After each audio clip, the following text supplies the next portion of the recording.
بسم اللہ الرحمن الرحیم۔ السلام علیکم۔ مشکوٰۃ کی حدیث نمبر 1773 ہے۔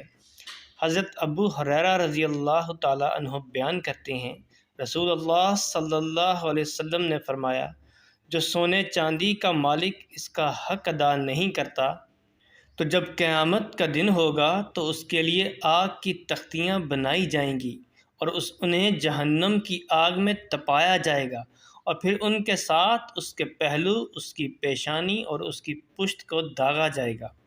جب وہ تختیاں ٹھنڈی ہو جائیں گی تو انہیں گرم کرنے کے لیے دوبارہ جہنم میں لوٹایا جائے گا، اور یہ عمل اس روز مسلسل جاری رہے گا جس کی مقدار 50,000 سال ہوگی، حتیٰ کہ بندوں کے درمیان فیصلہ کر دیا جائے گا، پس وہ اپنا راستہ جنت یا جہنم کی طرف دیکھ لے گا۔ عرض کیا گیا، اللہ کے رسول، تو اونٹ؟ آپ نے فرمایا، اونٹوں کا جو مالک ان کی زکوٰۃ ادا نہیں کرتا، اور ان کا ایک حق یہ بھی ہے کہ پانی پلانے کی باری والے دن ان کا دودھ پانی کے گھاٹ پر موجود ضرورت مندوں کے لیے دوہا جائے، اور وہ یہ بھی نہ کرے تو جب قیامت کا دن ہوگا تو اس شخص کو ایک چٹیل میدان میں ان اونٹوں کے سامنے چہرے یا پشت کے بل گرا دیا جائے گا، اور یہ اونٹ پہلے سے زیادہ موٹے تازے ہوں گے۔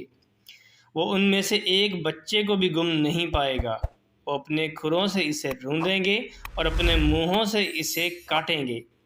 جب ان کا پہلا اونٹ گزر جائے گا تو اس پر ان کا آخری اونٹ پھر لوٹا دیا جائے گا، اور یہ سلسلہ اس دن جس کی مقدار 50,000 سال ہوگی جاری رہے گا، حتیٰ کہ بندوں کے درمیان فیصلہ کر دیا جائے گا، پس وہ اپنی راہ دیکھ لے گا، جنت کی طرف یا جہنم کی طرف۔ عرض کیا گیا، اللہ کے رسول، تو گائے اور بکری؟ آپ صلی اللہ علیہ وسلم نے فرمایا، گائے اور بکریوں کا جو مالک ان کا حق یعنی زکوٰۃ ادا نہیں کرتا تو جب قیامت کا دن ہوگا تو اسے ایک چٹیل میدان میں چہرے کے بل گرا دیا جائے گا۔ وہ ان میں سے کسی ایک کو بھی گم نہیں پائے گا، اور ان میں سے کوئی مڑے ہوئے سینگوں والی ہوگی، نہ سینگ کے بغیر، اور نہ ہی کسی کے سینگ ٹوٹے ہوئے ہوں گے۔ یہ اپنے سینگوں سے اسے ماریں گی اور اپنے کھروں سے اسے روندیں گی۔